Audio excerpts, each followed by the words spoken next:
Hello दोस्तों, welcome to my new blog. जैसे कि मैंने आपको पहले भी वीडियो में बताया था कि मेरे पास जो कपड़े थे उनमें से कुछ बिना सिले हुए थे और आज वो बिना सिले हुए कपड़े मेरे पास ये रहे। आपको सभी को पता है कि सभी लेडीज़ की एक ही प्रॉब्लम है कि उनके पास कभी कपड़े होते ही नहीं हैं। तो आज मेरे पास भी कुछ ऐसा सही सिस्टम हो रहा है कि कपड़े तो बहुत सारे हैं लेकिन कुछ नया चाहिए, तो इसलिए मैंने अपने सारे ये बिना सिले हुए कपड़े निकाल लिए हैं। देखो देखो, मैं भी आपको एक एक करके दिखाती हूँ, फिर आप मुझे बताना। वैसे तो मुझे और ये टेंशन की इसमें से क्या बनाऊँ क्या नहीं बनाऊँ, फिर भी जब मैं बनाऊँगी तो मैं आपको दिखाऊँगी। अभी आप कपड़ा देखिए, क्योंकि जैसे ये कुर्ती का कपड़ा है और ये इसका बॉटम है, ये इसके ऊपर दुपट्टा है, तो मुझे कुछ खास समझ नहीं आ रहा कि मुझे क्या बनाना चाहिए। फिर दूसरा दिखाती हूँ। एक ये है, ये इसकी कुर्ती है, वो उसका बॉटम है और दुपट्टा दुपट्टा दुपट्टा ये इसका दुपट्टा है। वैसे इसमें से मैं ए लाइन फ्रॉक बनाकर और ट्राउज़र बनाना सोच रही हूँ, देखते हैं अब कैसा लगेगा। बाकी जब मैं बनाऊँगी तो आपको दिखाऊँगी ज़रूर, ठीक है दोस्तों। और दिखाती हूँ और एक ये है, ये मेरा ओनली कुर्ती का कपड़ा है, लेकिन इसमें से मैं टॉप बनाऊँगी, शॉर्ट कुर्ती। इसका बॉटम कुछ नहीं है। और एक ये है, ये भी मेरे टॉप के लिए ही कपड़ा है। इसको देखती हूँ क्या बनाऊँगी। तो दोस्तों, मेरे से तो इतना काम आता है कि अगर मुझे छोटा मोटा चीज़ सिलनी है तो मैं सिल लेती हूँ। छोटी मोटी नहीं, मैं बहुत अच्छी अच्छी ड्रेसेस बनाती हूँ, लेकिन बनाती बस अपनी ही हूँ।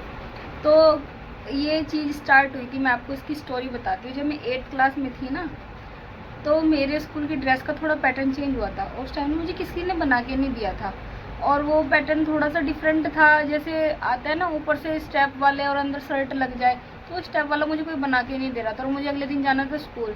तो उस दिन पहले तो मैं बहुत ज़्यादा रोई, रो के पहले फिर सो गई मैं। फिर मुझे हो गई टेंशन कि कोई बना के नहीं देगा। मैंने पहली बार उठाया, कैंची उठाई और उसके ऊपर अपनी ड्रेस का कुर्ता रखा और मैंने उसको कट कर दिया। जैसा कैसा वो हुआ, हल्का सा सिलना तो आता था क्योंकि मम्मी सिल रही थी, तो थोड़ा सा मतलब रहता है बच्चों में। तो फिर मैंने उसको बनाया और मैं अगले दिन पहन के गई। तो मैं 8th क्लास से सिलाई करती हूँ, जो कि मैंने सिलाई पर्टिकुलर सीखी नहीं है, लेकिन मुझे ठीक ठाक आने लगी। और अब तक एक्सपीरियंस ही इतना हो गया कि सिर्फ ड्रेस को देखो, जो भी चीज़ बनानी है उसको देखो, वैसा ही बना लो।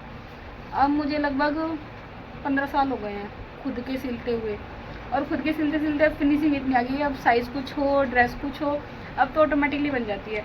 और वही सबसे बड़ी बात, टेलर के पास जाओ, आपको बोलेगा 10 दिन में मिलेगा, 15 दिन में मिलेगा, कभी कभी तो महीना निकाल देते हैं। जब उस कपड़े का सीज़न में निकल जाता है, जब देगा तो क्या फ़ायदा। और मेरा तो मानना ये है, मैं तो अगर मुझे कुछ पहनना है, मैं तो रात को ही कट करती हूँ और सुबह तक उसको रेडी करके कहीं जाना है पहन लेती हूँ बस। आपने मेरी पहले भी वीडियो देखी होगी जिसमें मैंने अपनी साड़ी रेडी की थी।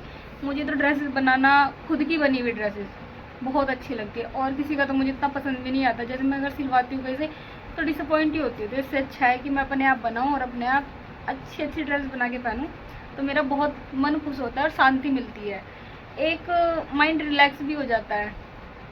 बस यही थी आज की बात।